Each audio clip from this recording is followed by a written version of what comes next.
Black Op Radio presents 50 Reasons for 50 Years.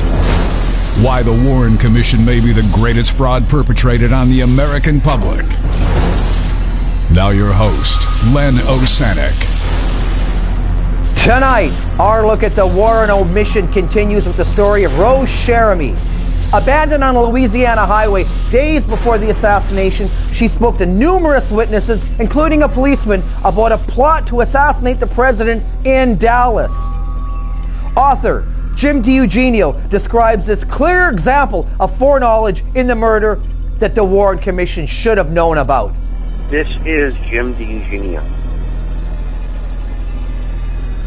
On the evening of November the 20th, 1963, a woman named Rose Cherami, who had a drug addiction problem and was linked to Jack Ruby's Carousel Club, was found on a Louisiana highway north of New Orleans.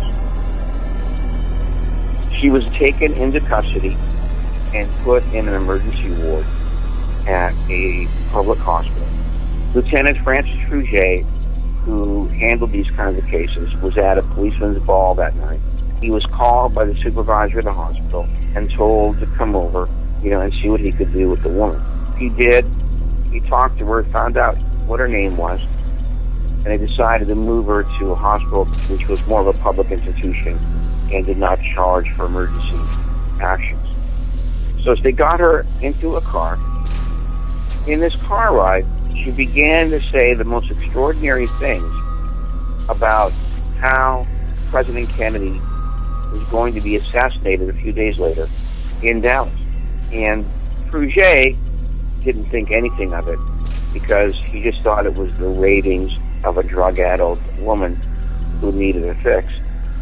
So he just went ahead and kept on driving up there, dropped her off at the hospital. The day of the Kennedy assassination, he calls the hospital and says, "Don't give that woman to anybody else until I interview her." He had found out, of course, that she knew what she was talking about.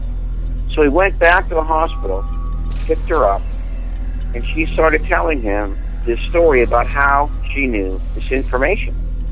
That she had been driving in a car with two men, and they had been talking about killing Kennedy.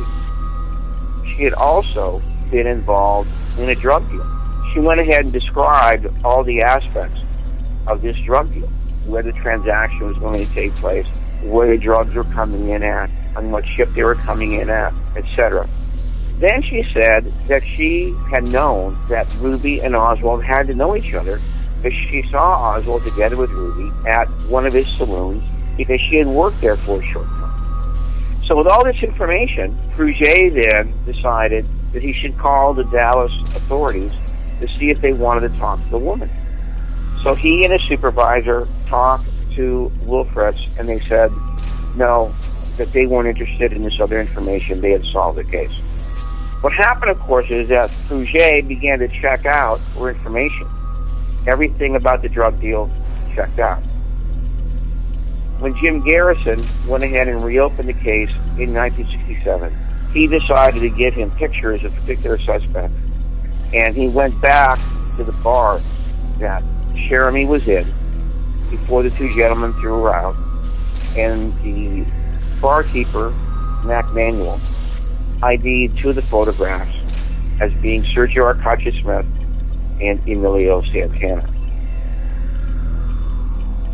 These, of course, are two men who surfaced very strongly in the Jim Garrison investigation.